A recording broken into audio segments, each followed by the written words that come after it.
ternyata waktu itu pernah dengar dari salah satu influencer, dia kan lagi S2 gitu di London deh kalau nggak salah. Dan dia pun kaget ya, ternyata di sini tuh boleh loh profesor lagi ngomong, terus gue nanya gitu, angkat tangan, makin tinggi ekspektasi, makin tinggi kecewa.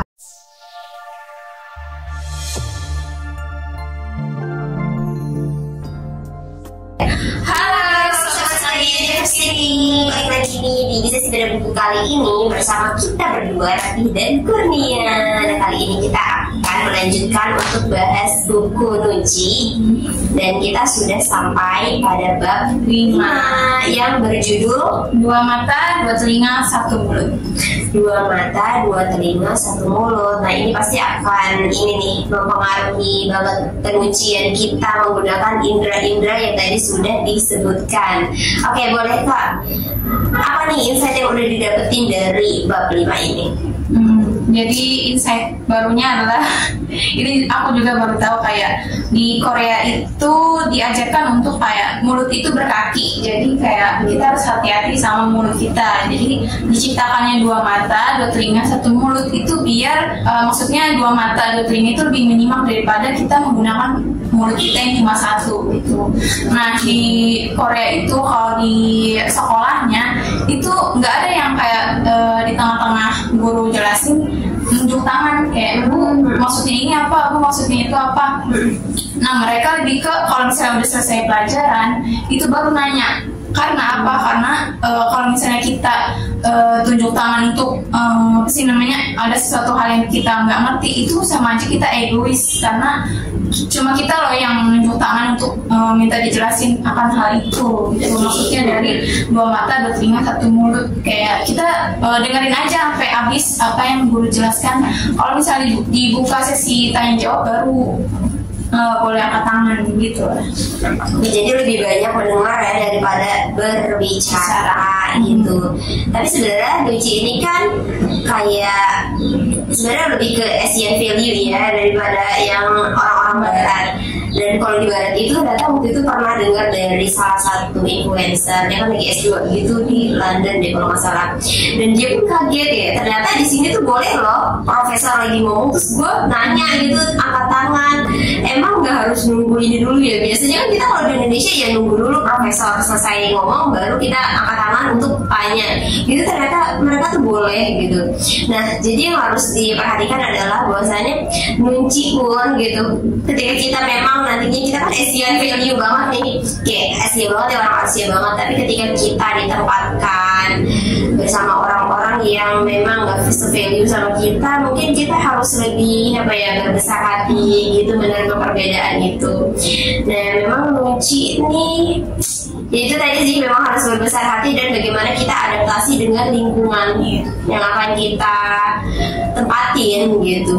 Di mana bumi pijak, iya. Di situ langit dijunjung. Nah iya betul. Oke lanjut Kak. ke dari situs tersebut ada 8 aturan Nunci dan hanya akan ada beberapa poin yang menurut aku relate ya, jadi nggak 8-8-nya aku sirahkan. Nah yang pertama adalah aturan Nunci pertama, kosongkan pikiran. Ternyata kosongkan pikiran itu adalah kata-kata dari Bruce Lee. Aku baru tahu nih dari Bruce Lee. Yang kita sering dengar kosongkan rambutnya itu dari Bruce Lee. Oke. Nah maksudnya dari kosongkan cangkirmu, kayak di sini ada satu case. Jadi namanya si Amanda. Dia itu Amanda ini kerja di perusahaan di London. Nah dia mau kedatangan tamu, dia tahu kalau misal dia udah research nih tentang tamu ini tuh orang itu gimana. Nah ternyata di research itu orangnya tuh asik, santai gitu. Nah ternyata pas datang itu tamunya, si Amanda ini kan gelasnya tuh penuh banget akan pengetahuan si tamu ini kan. Nah ternyata pas tamunya datang itu nggak seperti apa yang sudah dia dapatkan gitu. Jadi kayak itulah Nunci, sebaik-baiknya kita melihat kondisi dan juga situasi gitu kan. Nggak semua apa yang kita dapatkan itu benar, maksudnya kita harus lebih ke aware terhadap sekitar. Kalau misalnya emang dia sesantai itu, mungkin santainya di situasi yang lain. Nah kalau situasi ini mungkin dia jadi tamu kehormatan, ya sikapnya akan berbeda gitu. Jadi kosongan pikiran itu daripada kita menuangkan isi gelas kita terhadap orang-orang atau situasi yang kita nggak tahu sebelumnya, lebih kita kosongkan di gelas aja. Jadi kayak orang nggak tahu apa-apa gitu. Iya. Tadi dia tuh udah penuh banget gitu. Penuhnya pun dari riset gitu, karena belum ketemu sama orangnya langsung gitu. Jadi cuma penuh dari riset yang dia udah baca. Ternyata enggak seperti itu loh. Mungkin ya jadinya kan karena riset yang tadi udah dibaca, jadi kesan pertama dia ya seperti itu. Jadi nantinya akan timbul ekspektasi yang tinggi, dan akan timbul juga makin tinggi ekspektasi, makin tinggi kecewa. Oke, next yang selanjutnya, aturan Nunci yang kedua adalah, bila Anda baru saja tiba di sebuah ruangan, ingatlah bahwa semua orang sudah berada di sana lebih lama daripada Anda. Jadi kayak ini aku lihat kayak di industri hiburan Korea. Jadi kayak Sun Benim dan Ho Benim ya. Nah, kenapa di Korea itu sangat menjunjung tinggi senioritas atau kesumbeniman mereka? Karena mereka menganggap yaitu orang-orang yang sudah berada di sana lebih lama, ya kita yang baru tiba harus menyesuaikan diri kita kan. Kayak misal ada idol Korea, dia umurnya sekarang 25 tahun, tapi dia itu udah jadi idol dari umur 15 tahun. Berarti kan udah 10 tahun tuh di industri hiburan itu. Nah, ada idol juga yang baru debut umurnya tapi di atas yang 25 tahun ini. Kita taruh 30 tahun. Nah, dia yang baru debut itu harus menyebut si orang yang 25 tahun ini sebagai senior mereka. Walaupun ya emang nanti akan ada Hyung atau Luna gitu-gitu ya. Tapi secara profesional ya dia lebih tua gitu, lebih senior daripada kamu. Ini sama sih kayak kita di dunia kerja juga gitu kan.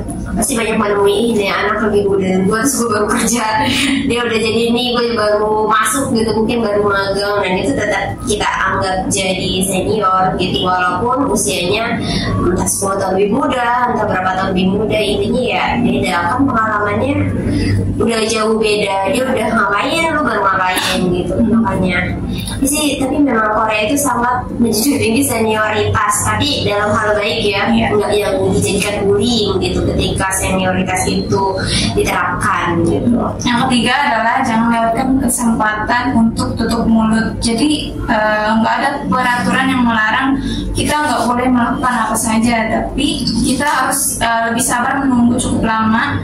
Kebanyakan pertanyaan kita akan terjawab. Kayak ada orang yang menjelaskan tentang sesuatu kayak di poin pertama tadi loh, kayak kita harus banyak mendengar, dan kalau misalnya pun kita punya pertanyaan itu disimpan aja dulu, karena mungkin sebelum kita bertanya, kalau misalnya kita sudah mendengarkan penjelasannya itu dengan sampai akhir, mungkin tanpa bertanya juga udah terjawab. Iya, setuju sih, suka begitu kadang. Karena kayak di tengah gini ada pertanyaan muncul di kepala gini kayak, tapi ternyata nanti kalau kita sabar dikit aja ternyata ada jawabannya di penjelasan tersebut. Jadi kita nggak usah bertanya. Kalau introvert senang ya, nggak usah mengeluarkan suara. Next, aturan yang kelima, tata krama ada karena suatu alasan. Jadi orang-orang yang menyepelekan Nunci adalah mereka yang berpikir bahwa tata krama di meja makan hanyalah jebakan congkak. Itu suatu bukti. Jadi kayak ada orang yang misalkan di luar tempat tuh ada kayak piring roti, piring nasi, itu kan ada aturannya ya. Nah kalau misalnya kita menaruh nasi di piring roti, itu nanti kan yang memerlukan piring roti itu jadi nggak kebagian. Jadi kayak kita tuh harus tahu tata keramaannya sendiri sih, apa sih namanya, mengenai hal tersebut. Kalau misalnya kita nggak tahu ya tanya gitu, daripada kita lebih tahu. Jadi kayak dampaknya kan ke orang lain juga. Orang lain mau makan roti dengan piring roti tapi kita yang ambil untuk tempat nasi, ini kan menyalahkan tata krama. Iya, betul, setuju.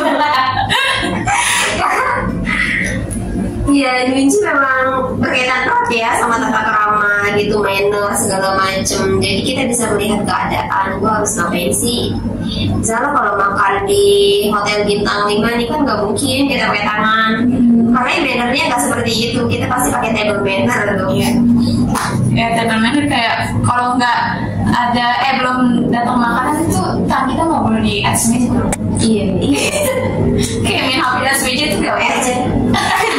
Karena kita PW aja gitu. Nah, malu nih kalau acara King Charles udah kita ke kerajaan Inggris kita bakal tahu table manner.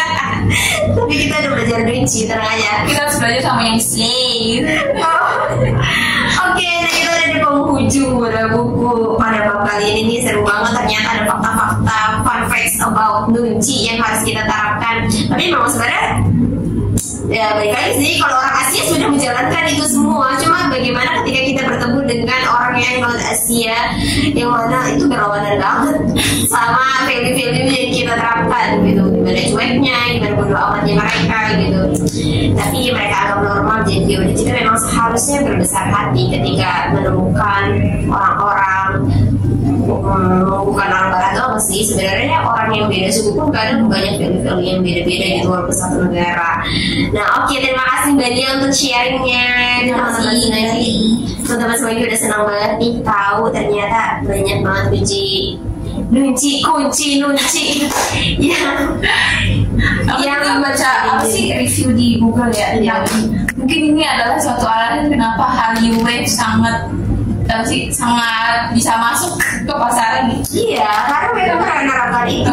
Sebenarnya ini bagaimana kita disukai oleh manusia sih. Ini loh pedomannya gitu, kayak hal-hal ini yang harus kita lakukan untuk dilakukan untuk disukai oleh manusia dan jadi harmonis juga gitu. Semoga bermanfaat ya teman-teman semua dan kita semua bisa mengaplikasikannya. Terima kasih, sampai jumpa di pertemuan selanjutnya. Dadah.